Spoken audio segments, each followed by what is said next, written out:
Good afternoon, everyone. This is Don V with Truth Be Told, and we have a couple newsworthy stories here that I think my subscribers would like, so we'll go ahead and move right to them. It says first, because open borders are not enough, JB is now flying family members of fake refugees into the country who are not even approved to be here, all on the U.S. taxpayers' dime. This guy makes me sick. Because they just can't destroy the country quick enough, the JB Obama administration opened the U.S. border with Mexico the day he was sworn in. Since then, illegals have been flooding into the U.S. at historic levels. The last 3 months alone saw more than 500,000 illegals and fake refugees caught at the border and then released inside the U.S. homeland. The number of illegals crossing the border in Texas in April was 10 times the number from the same month a year ago.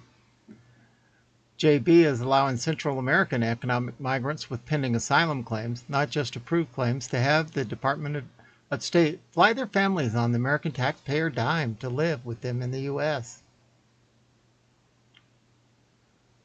JB is allowing Central American economic migrants with pending asylum claims, not just approved claims, to have the Department. Okay, it's repeating the same thing. Sorry. On Tuesday, the Los Angeles Times revealed the Biden admin on Tuesday announced the major expansion of a program that would allow many such use into the country legally, part of its stated goal to increase legal pathways for immigration. The changes could boost the number of Salvadorian, Guatemalan, and Honduran children joining their families in the U.S. from several hundred to tens of thousands. Isn't that nice?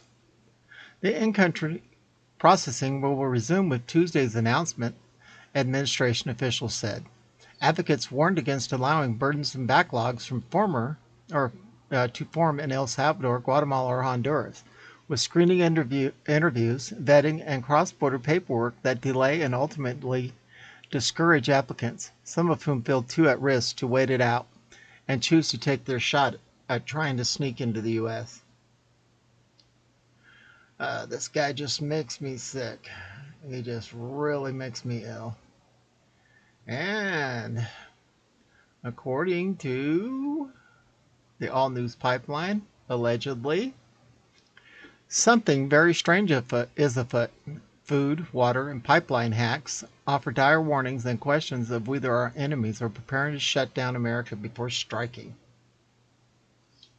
In 2021, we have seen some very disturbing attacks that, when seen together along with the ramifications to each industry that was attacked and hacked, shows how very vulnerable Americans are to events and bad actors who could quite literally shut most of America down. We keep seeing news about QAnon supporters and could get violent, or white supremacy is a major danger, and the recent hacks to critical industries to our very survival are being blamed on insert country here, it says. Yet for all the rhetoric, does it really matter what could happen? Is finding the culprits behind the attacks more important than safeguarding and taking measures to secure the areas that have been shown to be most vulnerable as well as the most dangerous to Americans? If you are the Biden regime, it appears the answer is yes. It seems that they're more worried about politics, LGBT agendas, blaming the GOP for whatever it is they are on about this week, and protecting JB from his own inability to function properly. Technical issues hit 3 separate airlines. The most recent report, dated June 15th of 2021, is from The Hill. They reported that 3 different airlines suffered technical issues which caused different problems for each airline. Via The Hill, Southwest Airlines saw the biggest problems when its weather data provider went down, making it unsafe for planes to fly. Delta, meantime, had to fix issues that made it difficult for the passengers to book flights. Alaska Airlines also saw issues affecting booking and apps. Airlines are just the latest multi-billion-dollar industry to suffer some type of malfunction.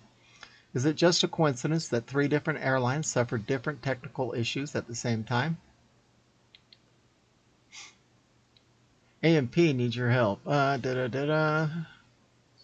On June 8, 2021, news broke about huge swaths of the internet causing many of the world's biggest websites to crash. Outages of various sizes were reported at Reddit, Twitch, Amazon, HBO Max, CNN, Etsy, PayPal, and according to tracking website Down Detector. Many of the world's biggest news organizations, including The Guardian, The New York Times, New Statements, Financial Times, and Independent, were also affected by the problems. Other sites were not fully down but still refused to work properly. Twitter, for instance, loaded, but an emoji that were used in posts did not. Ooh, imagine that. 2 days later, Fastly reported explained that one customer managed to crash much of the internet due to an accident. Fastly said that an issue in his software had been triggered when one of the customers changed their settings. When that happened, it began a series of issues that knocked many of the world's biggest websites offline.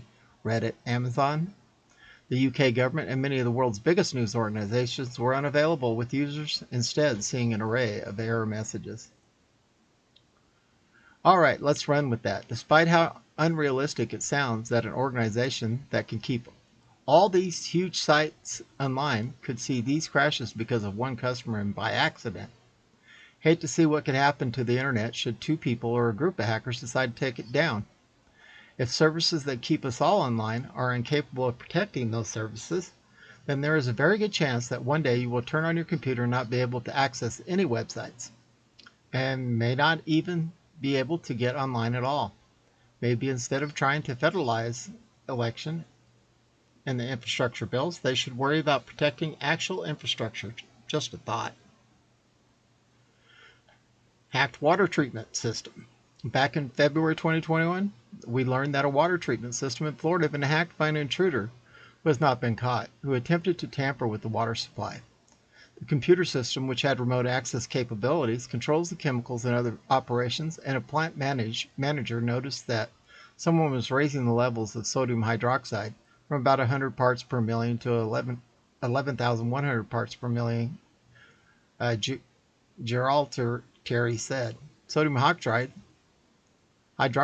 aka lye, is the main ingredient in liquid drain cleaners and is used to control water acidity and remove metals from drinking water, according to the sheriff. Luckily for Floridians, the plant manager noticed the level and was able to prevent the entire water supply from being purposely contaminated. U.S. Senator Mark Rubio asserted, "This should be treated as a matter of national security, so it should. If hackers can remotely access one water treatment plant in one state, how much damage could they do if they organized coordinated attacks against multiple water systems, either in the same state or a number of them? Just imagine the chaos they could cause, as well as the health issues to follow from poisoned water supply." Okay, and then it says, major meat supplier hacked. A couple weeks ago, JBS Food, the world's largest meat producer who controls about 20% of slaughtering capacity for the U.S. cattle and hogs, was hacked, crippling the ability to process meats. Initial reports simply referred to it as a cyber attack. 2 kill and fabrication shifts have been canceled at JBS beef plant in Greeley, Colorado due to the cyber attack. Representatives of the United Food and Commercial Workers International Union told Local 7 told Reuters JBS Beef and Cactus, Texas also said on Facebook it would not run on Tuesday, updating an earlier post that had said the plant would run as normal. Days later, the truth came out that this was not just a hack, it was a ransomware attack. JBS paid $11 million in Bitcoin to the hackers, according to Wall Street Journal. The company has felt an immediate impact from the attack, halting all its beef and lamb kills across Australia, according to industry site Beef Central. Bloomberg News reported that some shifts have been canceled in the U.S. and Canada, citing union officials. JBS USA Holdings, Inc. paid an $11 million ransom to cyber criminals, who last week temporarily knocked out plants that process roughly 1/5 of the nation's meat supply, the company chief executive said. The ransom payment in Bitcoin was made to shield JBS meat plants from further disruption and limit the potential impact on restaurants, grocery stores, and farmers that rely on JBS, said Andre Nogueira, chief executive of Brazilian meat company JBS SA U.S. division. The media and Biden regime are blaming a Russian group, as others speculate it was China. But again, the WHO should take a backseat to securing our food supply. Via my recent piece regarding food shortages, just a few links to freeze-dried meats, because if hackers can nail a company as huge as JBS Foods, as we're already seeing shortages, then there is nothing stopping them from going out after more of our food supply. Very disturbing, very, very disturbing. I don't know about you, but when we go to the store to buy, the shelves are, I think, deliberately empty. But what do? All we can do is put it in the Lord's hands and thank Him that He is in control. I think you're going to see some big changes in the near future, so just keep your eyes open, stay down on your knees in prayer, and thank the Lord God Almighty that He is in control. Well, this is Don V with Truth Be Told, and we are out of here.